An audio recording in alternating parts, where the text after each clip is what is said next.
All right, guys. Thank you for watching this video. Yeah. So in this video, we're going to be going over lead gen and sales process. Typically, cold outreach, lead generation, sales process, right? For LinkedIn, Facebook, Instagram, Twitter, email, even cold calling. You typically want to follow this similar process. So yeah. With that being said, let's get started. So, step one, right? What is your approach, right? You want to approach your prospecting as a doctor would, right? When you're talking to people and you're starting conversations, right? You want to ask them questions that guide them to the best choice rather than pushing them to something like a used car salesman would, right? So a doctor would run a series of tests and ask you a few questions before making a diagnosis, which is basically them selling you something, right? So when they do, you will likely pay them whatever they ask to solve your problem because they've made a clear diagnosis and they you want the solution because of that, right? So you want to aim to understand your prospects by asking questions and then prescribe your solution that they will have to buy if they want their problem resolved, right? So this is what I call the spin process, right? So it's first find out the situation, find out the problem, implication, and then need payoff, right? So there are four types of questions to work with and to work a prospect through your setting process, right? So make sure that you create three questions for each category for your own offer and for the client that you are working with, right? So phase one, the situation phase and related questions, right? So the goal here is to understand their current state, right? So some example questions could be, what does your process for doing X, Y, and Z look like right now? What tools or other agencies are you using right now to solve this, current problem, right? How often do you use them, right? So you want to aim to fully understand your prospect's current situation before doing anything else, right? So applying this to other niches, whether it's the relationship niche or the fitness niche, what are you currently doing in terms of fitness? How often are you currently working out? Do you work out at all? In the relationship space, what do you do when you go out to meet women? Where do you go when you meet women? How often are you talking to women? And anything along those lines. So I hope you get a clear picture of the situation phase, right? So the next phase is the problem phase and related questions. So the goal here is to help the prospect understand that there is a problem, right? So some example questions could be, do you feel like the website converts as much as it should? Do you feel like you have more than enough customers? Do you feel like your revenue is predictably increasing every month? Right. So you want to aim to highlight a problem so that they have an introspective moment in their heads. They might not say it to you, but it's in their heads where they think to themselves, dang, there might be a problem here. Right. So you don't want to pitch any type of solution yet. So relating this to the fitness space or the relationship space, in the fitness space, well, do you feel like the types of workouts you're doing are actually beneficial? Do you feel like the types of workouts you do right now are giving you the results you want? In the relationship space, do you feel like you're talking to the right women? Do you feel like the women you keep talking to are actually, the types of women for you? Right. So you start to show them some problems in their current process, in their current philosophy of doing things, a way of them viewing the world. Right. Next phase is the implication phase, right? So the goal here is to add salt to the wounds and really just turn the knife a little bit more and help them see the results of not taking action on their current situation, right? So some example questions, how much money do you think is being left on the table by relying on referrals alone? How much more could your teams achieve if they weren't distracted by XYZ problem? Has the quality of your website ever made you lose business? So you want to aim to further highlight the problem that your prospect is having. So another solid example, let's say in the fitness space, in the dating space as well, because I know a few different people might be watching this from different areas. Now, how much bigger do you think you could have been if you were working out this way, right?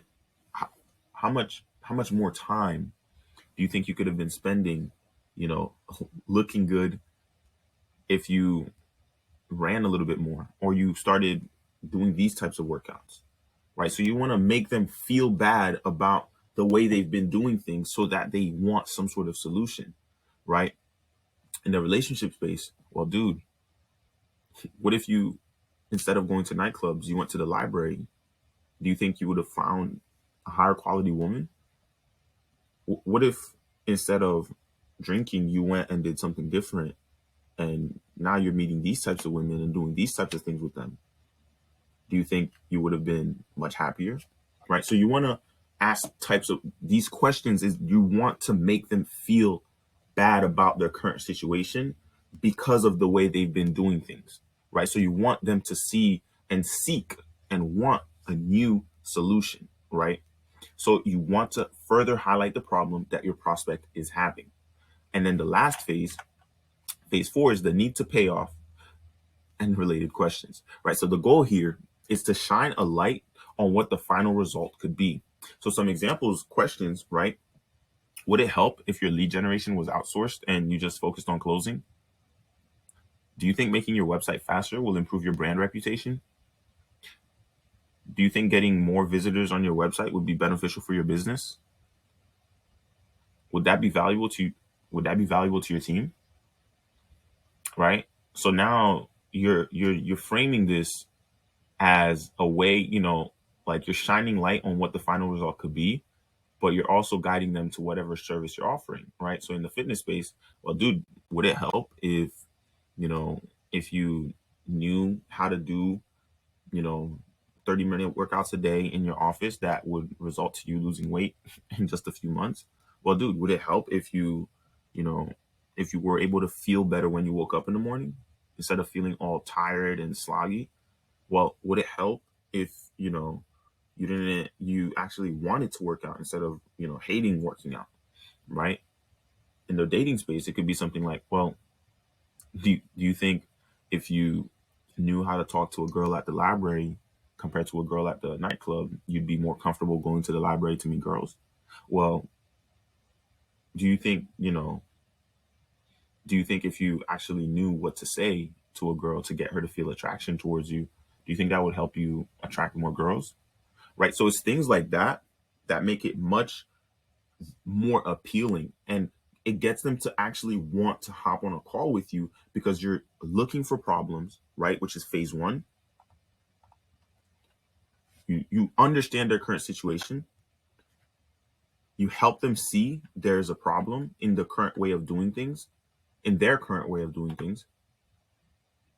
You add salt to the wounds, and then you shine light on what the final result could be, right? So your end goal should be to get them on a consultation call, right? Not to necessarily close them and, you tell them so much about your product, right? Or your solution, your service, right? The goal is to get them on that call, right? So you also want to keep the conversation double-ended, right? It's not just you talking the entire time, right? And you want to hold frame, right? You want to be asking questions that's giving them a reason to answer. It's not yes and no questions. So you want to ask questions that they need to actually think and give you an answer, right? You don't want to just question either. You don't want to be sending big blocky paragraphs either. You want them to talk 75 to 80% of the time. So this works when you're asking the right questions, right? And you don't want to fall into their frame where they're questioning you, because the more questions they ask you, that's when you end up in their frame, right? So the one asking the most questions is the one who's actually leading the conversation, right? So no matter what questions they ask you, brush it off, give them a generic broad answer, but then follow that up with a question that's actually gonna force them to give you a reply, right? And then you continue through the process while holding frame, because the moment they start questioning you, the harder it's gonna be for you to actually hold frame in that conversation, let alone booking them on a call, right? So you want to try to really understand their problem before you start pitching a call, let alone selling a solution, right? They should also really understand that they have a problem and that everything they have been doing up to this point has not helped them, right? That's why they'll buy your solution, right? So now I want you to create your own questions, or you could steal mine, right? Try to have at least 3 for each phase, right? So yeah, guys, that's it, right? That's to keep it small and simple. That's the lead gen process that I use, that our clients use, and that you can use as well. So makes sense. Hopefully this made sense to you.